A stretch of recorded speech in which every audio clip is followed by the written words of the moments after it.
Hi, I'm Nathaniel Rich, one of the editors at 84,000, Translating the Words of the Buddha, a global non-profit initiative to translate and make freely available the nearly 232,000 pages of the Tibetan Buddhist canon.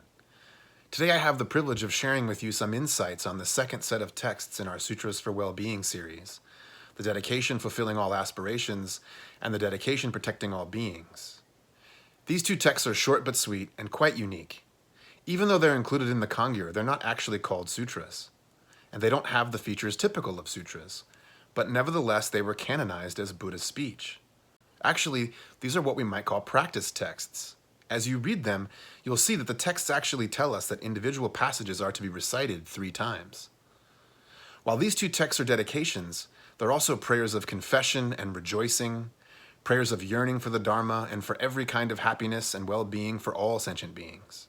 In short, these are prayers that give voice to the most important attitudes and aspirations bodhisattvas should possess, beginning with the genuine wish for the ultimate freedom and happiness of all sentient beings, and ending with the dedication of all the merit from all of one's virtuous acts to the ultimate freedom and happiness of all sentient beings.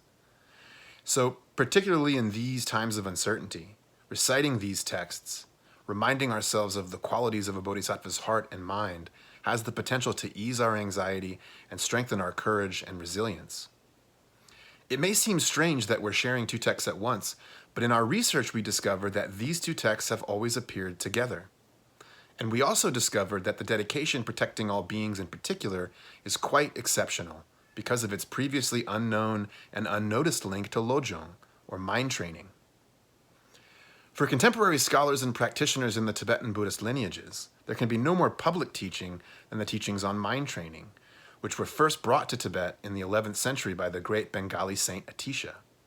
The most important of the Tibetan mind training texts have all been translated multiple times over into a number of languages, and the most characteristic contemplative practice of mind training, the practice of Tonglen, or giving and taking, is taught throughout the world by both Asian and Western teachers representing all the Tibetan lineages.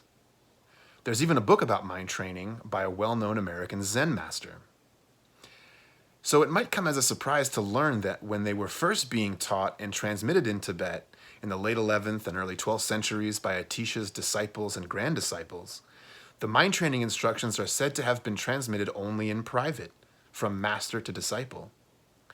And it might also come as a surprise to learn, as we did, that sutra sources in the Kangyur for the development of the aspirations central to Tonglen practice, the wish that the suffering and negative karma of sentient beings ripen for me, are practically non-existent.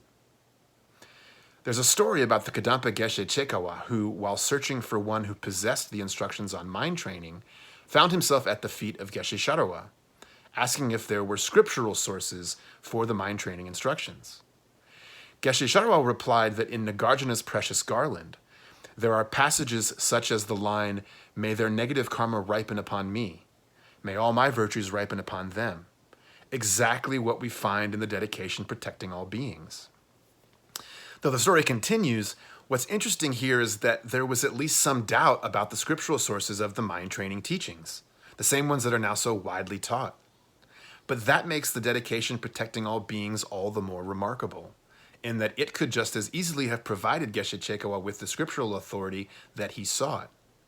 For here we have a text, canonized as Buddha Vachana and included among the sutras in the Kangyur, that explicitly articulates the wish echoed by Nagarjuna in 2nd century India, taught in Tibet by Atisha in the 11th century, and embraced by Geshe Sharawa and Geshe Chekawa in the 12th century. It's almost as if this text is in fact a long-lost or otherwise unnoticed teaching of the Buddha on mind training practice.